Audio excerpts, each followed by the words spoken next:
Hoje vamos refletir juntos sobre democracia. Para mim, um verdadeiro desafio. E você? Como se sente diante desse tema? É daqueles interessadíssimos? Ou bem indiferente, impotente, frustrado? Ou animado, esperançoso? Eu queria começar explicando para vocês por que uma pessoa como eu, que nunca fui muito politizada, estava mais para o grupo dos descrentes com a política, porque como eu resolvi abordar justo esse tema, né? A democracia, como um ideal. Tantos filósofos e pensadores afirmam que a democracia é o melhor de todos os sistemas, a melhor forma de governo possível no mundo real. Eu concordo com eles, mas percebi que a minha visão da democracia era muito ilusória, limitada, como um sistema perfeito onde todos se respeitam, todos são felizes, tudo bem. Mas se é assim, por que ela não é uma realidade em todos os lugares? Por quê? Devia ser, não é? Afinal, é o governo do povo, de todos que formam aquele povo, todos juntos, governantes, povo, né? Governados. Mas no mundo todo, parece que estão se formando grupos cada vez mais distantes e contrários um ao outro. Todos querem democracia. Mas cadê todos juntos? Povos, governantes, lutando por um mesmo ideal para o seu país, para o nosso mundo. Cada um quer a sua democracia e ela tem que prevalecer sobre a do outro. Chegou um ponto em que eu não estava entendendo mais nada. Os governos, em sua defesa, se dizem democratas e acusam a oposição de antidemocrata. E o contrário também é verdadeiro, né? Os ditadores defendem a democracia em seus discursos. Eu encontrei um livro que se chama Hitler Democrata. Vocês acreditam? Faz tempo, então, que eu me pergunto como que pode todas essas pessoas levantarem a bandeira da democracia, sendo que os regimes que elas defendem, as condutas que praticam, são tão diferentes e antagônicas. Foi ficando claro para mim que a democracia é usada como uma isca mesmo, é demagogia. Apoderaram-se desse ideal para todos os povos, né? Mas ele segue sendo assim um ideal, sem nunca se tornar uma realidade, porque é demagogia. Então, com esses estudos, o que eu queria? Entender o que estava acontecendo e principalmente qual deveria ser a minha colocação nesse mundo em guerra. E eu fui estudar sobre a democracia para ter certeza se era algo de fato possível. A fonte de conhecimento dessa palestra é a logosofia. A partir dos seus ensinamentos, eu cheguei a compreensões, inquietudes que trago aqui para oferecer a vocês. O objetivo é fazer pensar. Cada um pense com os seus botões, mas pense, né? Meu objetivo é oferecer elementos para que cada um pense consigo mesmo, que reflita. De que depende que a democracia seja algo viável? Quem sabe, pensando sempre um pouco sobre isso, todos possamos encontrar uma forma mais democrática de ser. Quem sabe? Ao se mencionar democracia, muita gente pensa logo em política num senso estrito, né? Nos nossos políticos, partidos, das brigas, né? Nossa abordagem aqui hoje não vai ser essa política. Eu desconfio, pelo que eu tenho estudado, que democracia é algo muito além do sistema de governo de um país. Algo que diz respeito profundo à vida de cada um de nós mesmo. Então, o que eu quero mesmo é fazer pensar. E você sabe o que é pensar? Não é tão simples, né? Vamos conversar um pouquinho sobre isso? Veja a história da humanidade.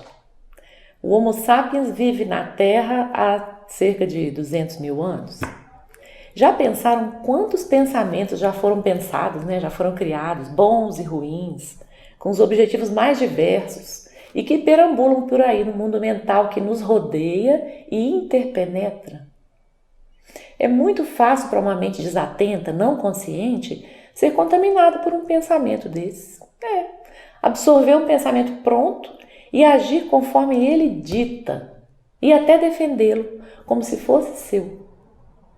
Afinal, deixar-se levar por um pensamento é muito mais fácil que criar os próprios pensamentos, que é pensar. Deixar-se levar por um pensamento exige tão somente que você tenha uma mente. E todos temos. A mente é a casa dos pensamentos, eles vão se alojando por ali naturalmente. Agora, criar um pensamento meu, que eu sei que está constituído de uma verdade que eu construí, exige conhecimento, não é? Exige que eu esteja no governo da minha mente, acima desses pensamentos ditadores. E exige um empenho da minha vontade nesse sentido. É um processo de criação mental. Pensar é buscar a verdade por si mesmo. É toda a construção de uma verdade para mim, que seja lógica para mim, que eu saiba explicar aquilo. Eu ainda sou iniciante nessa arte, né? Estou aprendendo a pensar, mas pensar tem me feito um bem enorme.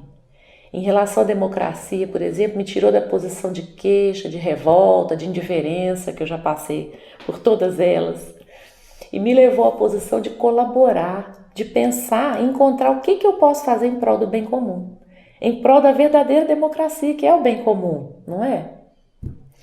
Então, meu ponto de partida foi descobrir que eu tinha um conceito muito superficial e pobre sobre a democracia e que eu poderia ampliá-lo dentro da minha medida, né? Partindo do básico que é a verdade para mim. Né?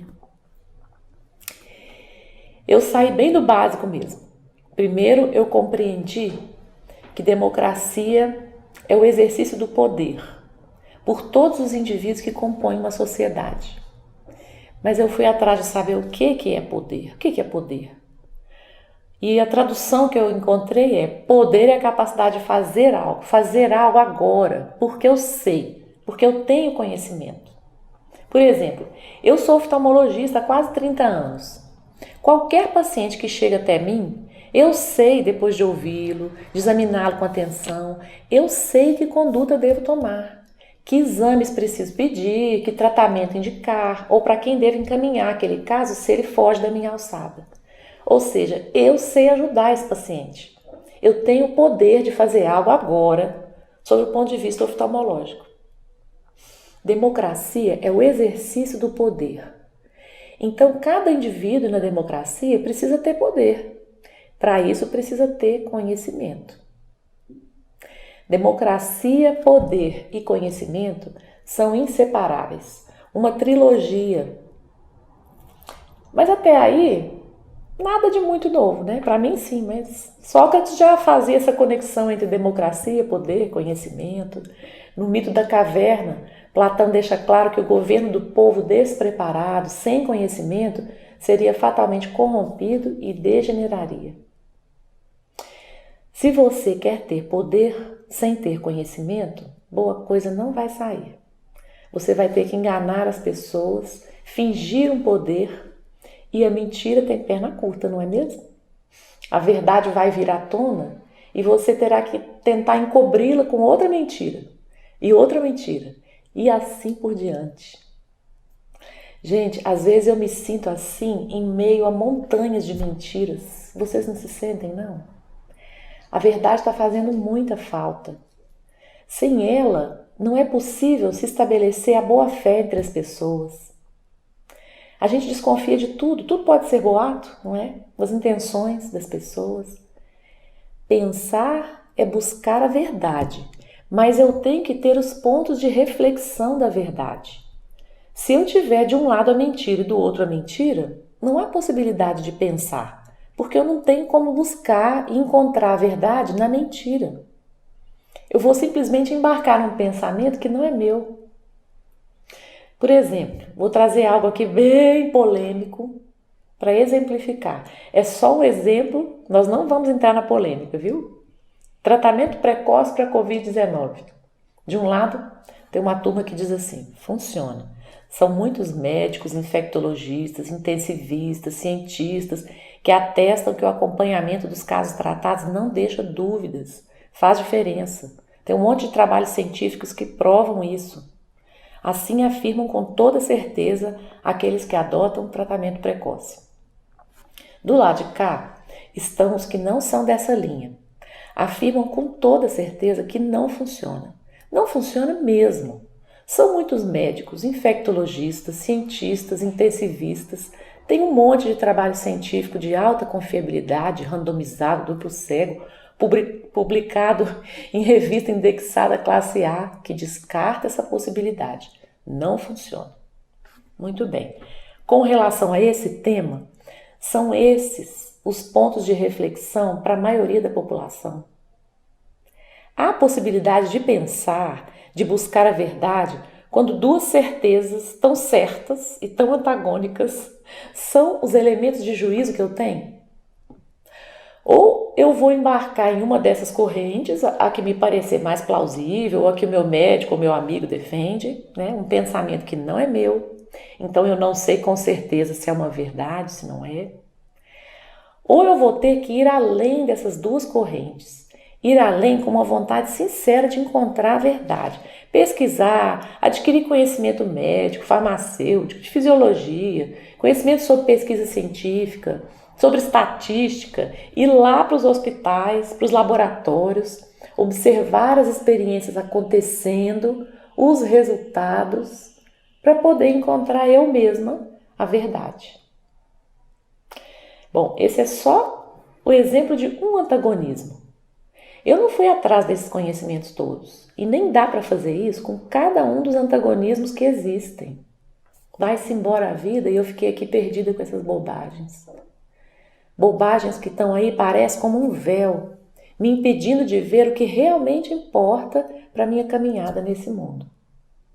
Bom, o que eu já observei tantas vezes é que quando há duas posições assim tão antagônicas, defendidas por massas grandes de pessoas, a verdade, e junto com ela o bem e também o amor, porque os três são outra trilogia, né? São inseparáveis. A verdade provavelmente está em algum ponto a meio caminho entre elas. Cada um dos extremos tem algo de verdade e um tanto de exagero. E unindo a porção de verdade que um contém, a porção de verdade que o outro contém, chega-se a uma verdade um pouquinho maior, não é? Unindo. Sempre unindo é que se sai do extremismo, que é o oposto da democracia, e se caminha em direção a um equilíbrio. Esse foi outro elemento que eu colhi sobre a democracia. Democracia, para mim, é equilíbrio. Isso me ajuda muito a entender onde está a democracia. Mas a gente estava falando sobre a verdade, né? A verdade dispensa artifícios. Ela é. Então, por exemplo, ó, esse copo aqui é amarelo, não é? Sempre vai ter um desajustado que diz que não é, né? Mas um daltônico, mas a maioria das pessoas vai confirmar que esse copo é amarelo. É uma verdade. Agora, tinha um sofá lá na casa da minha sogra que eu achava que era verde, verde musgo. Mas tinha gente que achava que ele era marrom. E a gente brincava com essa discussão. É verde? Não, você é daltônica, tem certeza que é marrom? Na verdade, o sofá era um pouco das duas coisas. Era uma mistura dos dois tons, um pouco esverdeado, um pouco amarronzado, algo entre essas duas cores, algo entre os dois extremos. Gente, eu tenho tanta confiança na união. A união é um motivo louvável por que lutar. Ela vale a luta. Eu fui buscar conhecimentos superiores sobre a concepção da democracia que pudessem promover a união. Esse era o objetivo. E tentando encontrar isso, né, que promovesse união, eu encontrei um ensinamento logosófico que afirma assim: a democracia é um sistema de vida exemplar. Olha que interessante. Para viver uma democracia de verdade, eu, você, cada um de nós precisa buscar essa vida exemplar. Porque o mal que aflige a humanidade é a quebra da boa-fé. Você concorda? Os povos vivem em paz quando a conduta seguida por cada um daquele povo se ajusta à realidade dos seus deveres, das suas prerrogativas, dos seus direitos. E por cima de tudo, ao conceito que cada um tem do que é justo, do que é verdadeiro, do que é razoável, não é? Para que haja boa-fé, é preciso que a sociedade compartilhe esses conceitos. Poderíamos dizer que a boa-fé é indispensável para realizar todos os acordos entre os semelhantes. A boa-fé é a moeda legítima que permite que os seres humanos vivam em paz, que progridam, que se sintam tranquilos. A moeda falsa, a que se tenta passar por legítima, quem que é? É quando eu afirmo e prometo algo, por exemplo, com a premeditada intenção de não sustentar, não cumprir. Ou quando em igualdade de condições eu traio a boa-fé do outro para levar alguma vantagem sobre ele. Aí então aparece o primeiro sintoma de decomposição social. Aí é onde o germe da discórdia faz sua aparição. E para mostrar pouco tempo depois toda a sua virulência, né? Surge o ódio do outro ou do outro grupo, querer o mal ao outro, ou pagar na mesma moeda, falsa. E como tudo isso são pensamentos, eles vão contagiando as mentes de todos nós. Imaginem o contrário. Imaginem quão grande será o dia em que a humanidade puder assegurar para si mesma que o gênero humano é inviolável, que seus elevados princípios são invioláveis. A esse dia devemos chegar, ao restabelecimento da boa-fé, poder confiar nas pessoas. E para essa meta, deve entender todas as aspirações humanas, todos os esforços devem ser feitos nesse sentido. Pense nisso. Inspire as pessoas a pensarem nisso. É tão importante.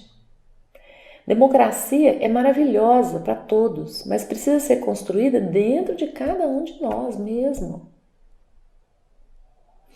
Esse estudo me trouxe assim uma porção de felicidade, sabe? Uma esperança. Eu sinto que os antagonismos entre os seres humanos vêm se intensificando sim com o tempo. Isso me preocupa muito, porque eu compreendo que o separatismo é uma armadilha dos pensamentos do mal para se fazer forte entre os seres humanos.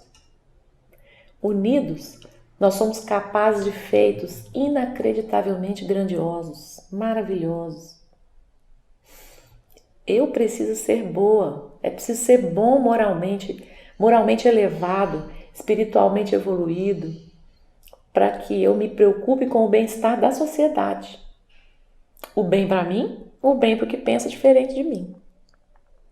Afinal, não é isso a democracia?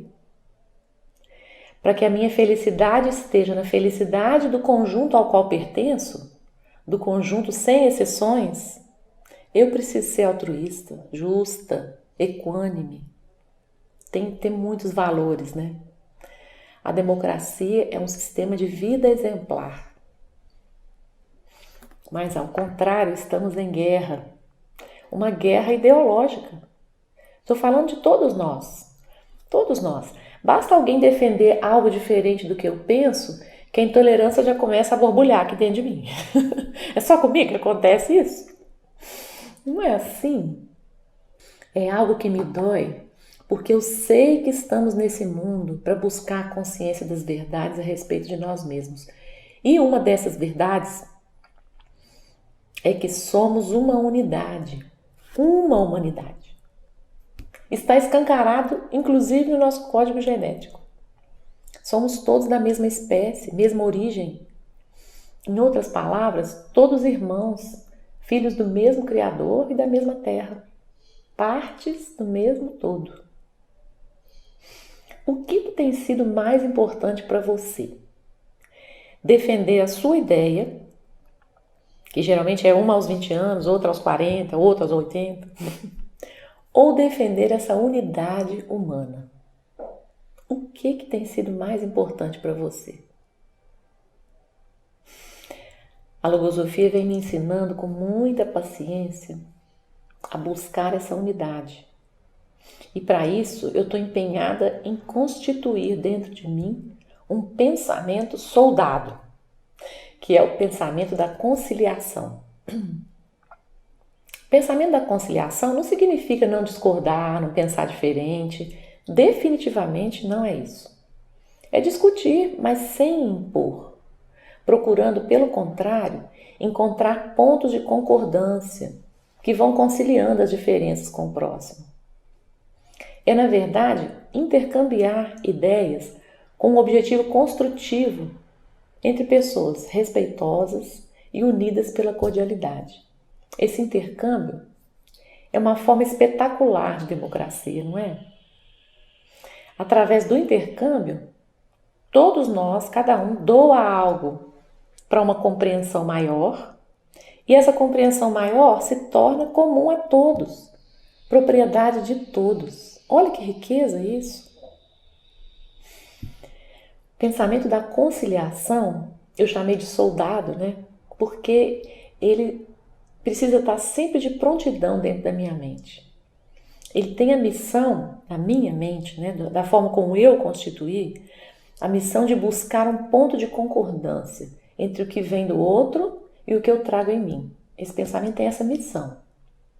E eu vejo que com muita frequência é possível encontrar. Eu diria até pelo que eu venho experimentando que é possível conciliar em 100% das vezes, gente. Tudo se pode conciliar. Vocês vejam, a natureza é tão clara.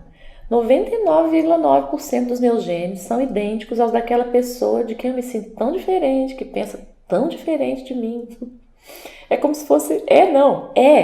É Deus dizendo com toda a sua benevolência e sua paciência: eleitores da direita, eleitores da esquerda, vocês são 99,9% idênticos. Parem de brigar.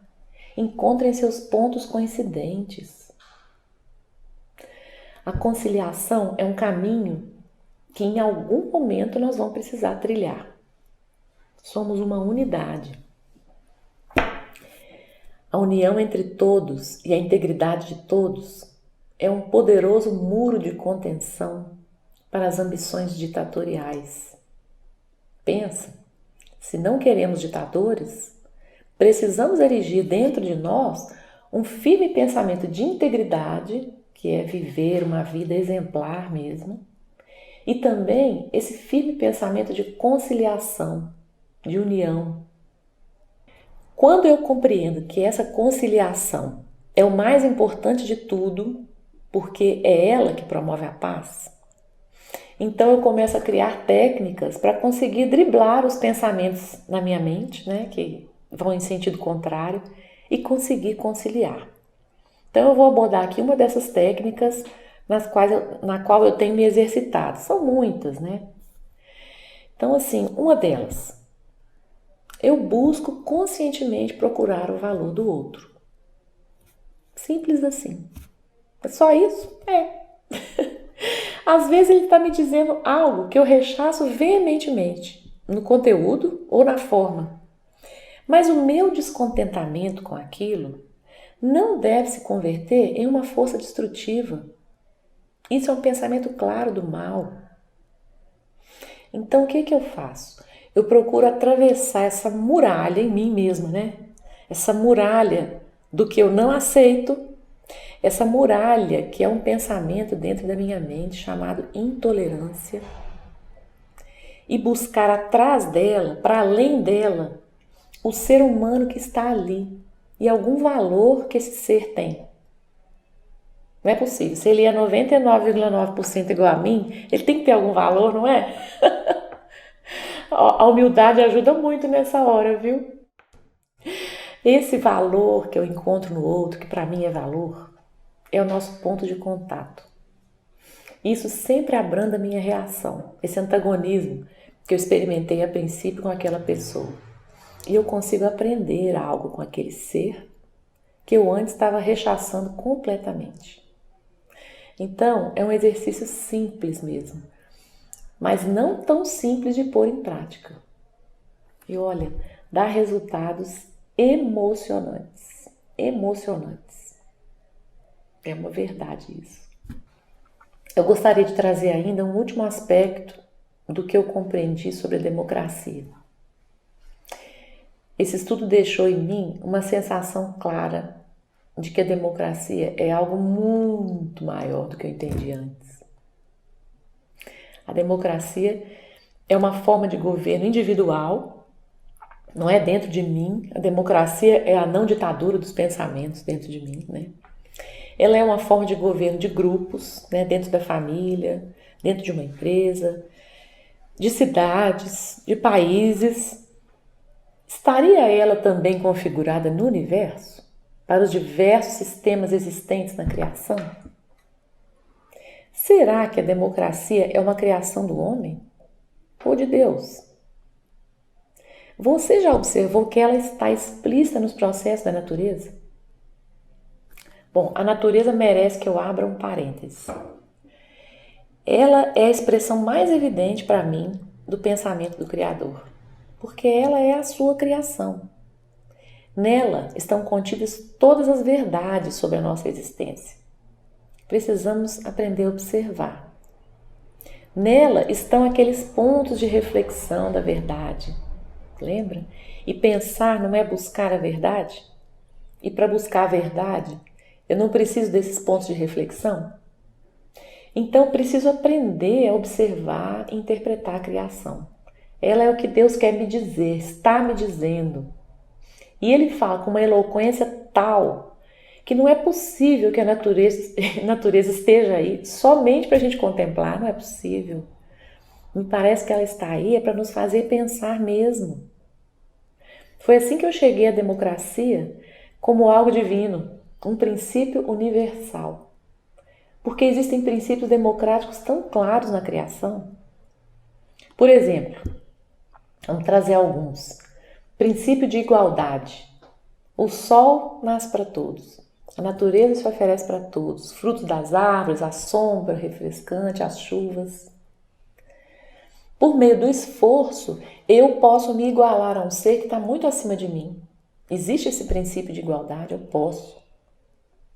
As leis universais são para todos, sem exceção. A lei do tempo, lei de causa e efeito, lei de lógica, lei de adaptação, de evolução, tantas outras que nós precisamos conhecer, porque elas regem igualmente para todos nós. São justas. E aí também está outro princípio universal, que é o princípio de justiça, também um princípio democrático, né? Elas são limpas, benignas, mas são inexoráveis. Se atentarmos contra alguma dessas leis, sofreremos sanções naturalmente. Adversidades que nos mostram que o caminho não é por ali. São consequências aparentemente negativas, porque a gente sofre mesmo, mas no sentido de nos reconduzir para onde devemos ir. Outro princípio, o princípio de colaboração. Existe um sistema claro de colaboração no universo. Essa interligação equilibrada, harmoniosa entre os vários elementos da natureza, né? Incontestável isso.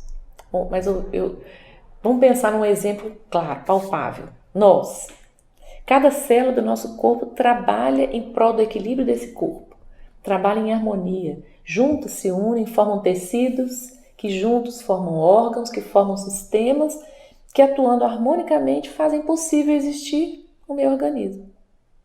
Cada célula trabalhando pelo todo. Isso não é democracia? Isso também não traduz uma ordem impressionante? Você já pensou sobre qual é a razão dessa ordem que impera no cosmos? Aliás, cosmos, que em grego significa ordem. A ordem é outro princípio democrático, que às vezes a gente esquece, mas sem ordem não há democracia. Na natureza está também o princípio de liberdade. Cada um de nós é dotado de livre-arbítrio. Eu posso escolher realizar câmbios evolutivos por minha própria determinação, ou ficar inerte por toda uma vida, não aprender, não colaborar, não conhecer as leis universais, viver sem entender muito bem as coisas ruins que me acontecem, as boas também. Cada um de nós é livre para escolher e para mudar. Enfim, me parece que a democracia existe muito antes de Atenas, de Sócrates, muito antes de Platão. Me parece que ela tem uma origem divina mesmo. E as democracias comuns estão embasadas no conceito materialista, nada mais. Daí tanta confusão. Olha, eu espero, humildemente, ter dado elementos para que cada um pense um pouquinho sobre isso. E que a minha vida e a sua vida possam ser nossa contribuição para que a humanidade um dia viva uma verdadeira democracia. Belíssima. Mas tem que se estabelecer dentro da gente primeiro. O governo do povo, ou o governo da maioria, não é uma utopia. É possível alcançar esse ideal pela evolução de todos, de forma natural, gradual, constante, com união e com integridade. Não olhe para os nossos políticos e diga união e integridade. Não, olhe para você mesmo. Vigie suas atitudes, seja íntegro e busque a união. Pensando assim, partindo de você, você vai sentir como a democracia pode ser real. Olha, eu estou tão feliz de ter falado sobre isso, tão feliz que eu espero que a minha alegria chegue até o seu coração, te faça vibrar. E eu vou me despedir com um ensinamento logosófico que diz o seguinte: a democracia é grandeza quando se ensina aos seres a pensar, quando se lhes ensina a ser livres, não de palavras, livres por conhecimento próprio, conscientes dessa liberdade. Pensar para que cada um possa, assim, defender esse ideal democrático encarnado no povo. Muitíssimo obrigada. Até breve, até qualquer dia, até sempre.